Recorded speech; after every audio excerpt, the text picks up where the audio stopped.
আমরা সবাই মুসলমান তো? আসতে পেন আসতে, সবাই তো মুসলমান। আচ্ছা, কতক্ষণ পর্যন্ত মুসলমান থাকবেন কোন তো? কতদিন পর্যন্ত থাকবেন মুসলমান? মৃত্যুর আগ পর্যন্ত মুসলমান থাকবেন। এখন যদি মনে করেন আমরা কিন্তু খুব মানে আত্মতৃপ্তিতে আসি, তার কারণ হলো আমরা বক্তৃতার মধ্যে দাঁড়াই বলি এই দেশ শাহজালালের দেশ, এই দেশ শাহপরানের দেশ, এই দেশ খান জাহান আলীর দেশ, এই দেশ অলি আব্দাল গাউস কুতুবের দেশ। আমাদের দেশের মধ্যে আবার কে আসবে আক্রমণ করতে? আমাদেরকে পরাস্ত করতে পারবে না কেউ, আমরা অলি আব্দাল গাউস কুতুবের দেশে থাকি। বলি না এরকম? আমি এখন আপনাদের জিজ্ঞেস করতে চাই, ফিলিস্তিন কার দেশ?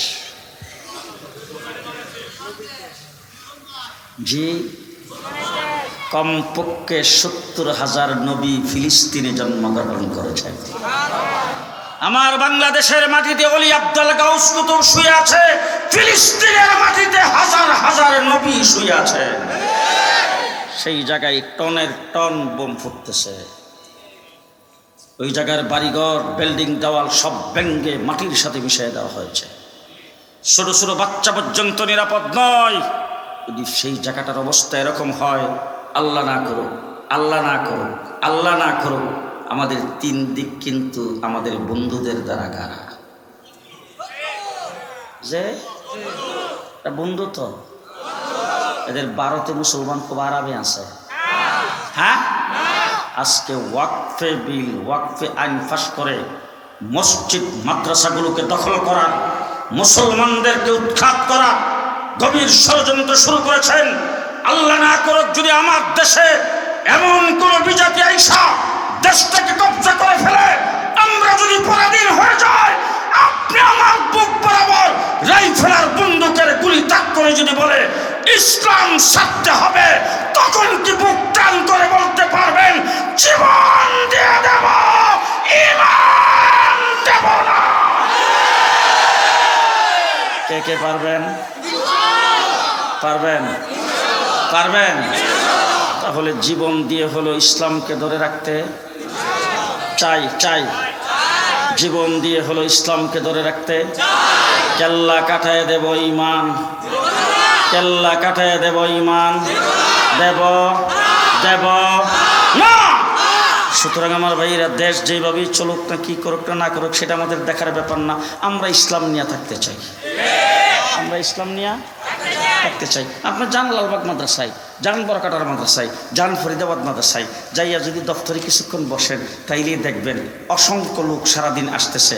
লালবাগ মাদ্রাসার যাই দেখলাম একবার বিশাল বড় একটা ফাইলের মধ্যে অনেকগুলি কাগজ। একজন হুজুর এসা একটা ফাইলের মধ্যে কাগজ কি যেন তালাশ করতেছে। তা আমি তাকে জিজ্ঞেস করলাম কি তালাশ করেন? বলে হুজুর একজন লোকে ফরায়েজের জন্য একটা কাগজ আমার কাছে দিছিল, কাগজ দেখিনি রাখছি কিনা। পরে দেখি ফাইলটার উপরে লেখা আছে ফরায়েজ। এখানে হাজার হাজার কাগজ জমা আছে।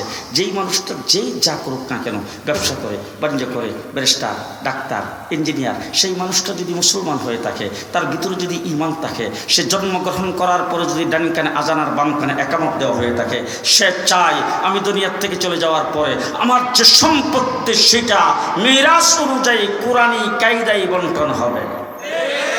কথা কয় না? ঠিক কিনা বলেন? ঠিক কিনা বলেন? কোরআন যেইভাবে বলছেন, আল্লাহ যেইভাবে বলছেন, সে আল্লাহ প্রদত্ত বিধান অনুযায়ী সেই সম্পদ বন্টন হবে। ঠিক কিনা বলেন? সেই মুসলিম পারিবারিক আইন আমার বাংলাদেশে আদিকাল থেকে চলে আসছে। আমরা সেই আইনেই পরিচালিত হচ্ছি। আজকে বাংলাদেশে যাদেরকে সেই আইন প্রণয়ন করার জন্য কমিশন গঠন করা হয়েছে, তারা প্রস্তাব করেছেন মেয়ে ছেলে, বাবার ছেলে, তাদের জন্য সমান অধিকার, সম্পত্তিতে সমান ভাগ দিতে হবে। কোরআন শরীফের একটি আয়াতের বিরোধিতা করে সে আইন বাংলাদেশে প্রয়োগ হলে কোরআনের সাথে সাংঘর্ষিক হবে। সেটা কোনো মুসলমান মানতে পারে না। তার কারণ হলো আল্লাহ ছেলেকে দিছে মেয়ের ডাবল, বাইকে দিছে বোনের ডাবল দিয়ে আল্লাহ বোনরে ঠগাইছে। হ্যাঁ, ঠগাইছে না জিতেছে? আচ্ছা, আমি আপনাদের একটা কথা বলতে চাই, মেয়ে লালন পালন করবে কে? হ্যাঁ, লালন পালন করবে মেয়েকে পিতা, ভালো করে বুঝছেন। যদি পিতা না থাকে ভাই, আচ্ছা ভাইও নাই,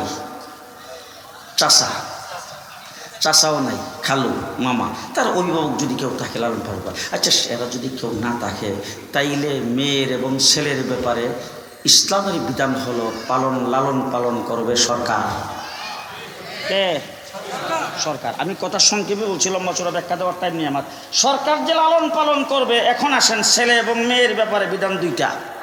একটা হলো ছেলে যখন উপযুক্ত হবে তখন তাকে কোনো কাজ সরকারিভাবে শিখায়া সে যেই কাজ করতে পারে তাকে সেখানে কাজে লাগিয়ে দেবে। উপযুক্ত হওয়ার পরে দায়িত্ব সরকার গ্রহণ করবে না। কিন্তু মেয়ে যদি হয়, মেয়ের ব্যাপারে মেয়ে উপযুক্ত হওয়ার পরে যদি তার 10 বছর না 20 বছরও যদি লাগে বিবাহ শাদী হইতে, সৎ পাত্রে উঠে দেওয়ার আগ পর্যন্ত, বিবাহ হওয়ার আগ পর্যন্ত তার দায়িত্ব সরকার গ্রহণ করবে, তাকে কাজে বাধ্য করা যাবে না। এটা হলো ইসলামের বিধান। 2 নম্বর আসেন, মেয়ে যখন বিয়ে দিবেন তখন মেয়ের জন্য কোনো মোহর লাগে না তো? হ্যাঁ, ছেলে যখন বিয়ে করাবেন তার জন্য মোহর লাগে তো? তারে মোহর, ছেলে তো মোহর পায়, জি পায় কিছু, তাহলে ছেলে কোনো কিছু পাইল না, বরং ছেলে যে বিয়ে করলো মেয়েকে কি দিয়ে করলো? মোহর দিয়ে করলো। আচ্ছা মোহরটা তো বাবার হক, ভাইয়ের, মা, আচ্ছা ঠিক আছে, মোহরটা মেয়ের হক। মেয়ে যখন গেল বাড়িতে, যখন গেল স্বামীর বাড়িতে, যাওয়ার পরে পরের দিন যদি অসুস্থ হয়, চিকিৎসা তো মোহরের টাকা দিয়ে করবে। চিকিৎসা কে করাবে? কয়েকদিন পরে তেল সাবান শেষ হয়ে গেছে, কেটা আইনা দিব? যে জামা কাপড় ছেড়ে গেলে কে দিব? মেয়ে দিব। তাহলে যে মোহরের টাকাটা যে ফাইল খরচ করার জায়গা কই? আস্তে কথা কই। বাবার বাড়িতেও নাই, স্বামীর বাড়িতেও, বাবার বাড়িতেও নাই, স্বামীর বাড়িতেও নাই। 1 নম্বর এখান থেকে পাইলো মোহর, 2 নম্বরে বাবার সম্পত্তি থেকে পাইলো অর্ধেক। এবার আমি জিজ্ঞেস করতে চাই, আমাদের দেশে একটা রেওয়াজ আছে, এটা কোরআন হাদিসের কোনো বিধান না। 3 দিনের দিন 40 দিন খতম পড়ায়, জেফত করায়। মানুষ মারা গেলে জেফতটা তো মেয়েই করে। কে করে? আরো আসতে, কে করে? ছেলে করে। আরে বনজামারি বাড়ির সামনে দিয়া সুমন্দি শালা হাইটা যাইতেছে, সালাম দিয়া জিজ্ঞেস করছে, আস্তে করে বলছে আসেন না একটু বাড়িতে, একটু বইসা যান, এতটুকুই শেষ। আর বনজামাই যদি শালা সুমন্দির বাড়ি দিয়া হাইটা যায়, দইরা জোর করে যদি বাড়িতে না দেয়, পরের দিন তো বোনের 12টা। যে ঈদের দাওয়াত দেখে না ভাই, জামা কাপড় দেখে না, বাগনা বাগনি হইলে দৌড়ে জামা কাপড় লয়ে যায় কেডা? তালুদ বা অসুস্থ হইলে দেখতে যায় কেডা? ভাই। তাহলে ভাই তোমার এত দায়িত্ব পালন করলো, ভাই পাইল সম্পত্তির বা ডাবল, আর তুমি ভাইয়ের তলে সবসময় থাকলা, তাই তারপরে ভাইয়ের সব কিছু নিলা। এরপরে আল্লাহ তাবারক ওয়া তাআলা তোমাকে স্বামীর থেকে মোহর পাওয়াই দিল, তারপরে তোমার বাবার সম্পত্তির অর্ধেক পাইলা, বাবার সম্পত্তির অর্ধেকের তোমার কোথাও খরচ নাই। এরপরে স্বামীর থেকে মোহর পাইলা, কোথাও খরচ নাই। স্বামীর ইন্তেকালের পরে স্বামীর সম্পত্তির মালিক হইলা, তোমার কোনো খরচ নাই। আছে খরচ নাই।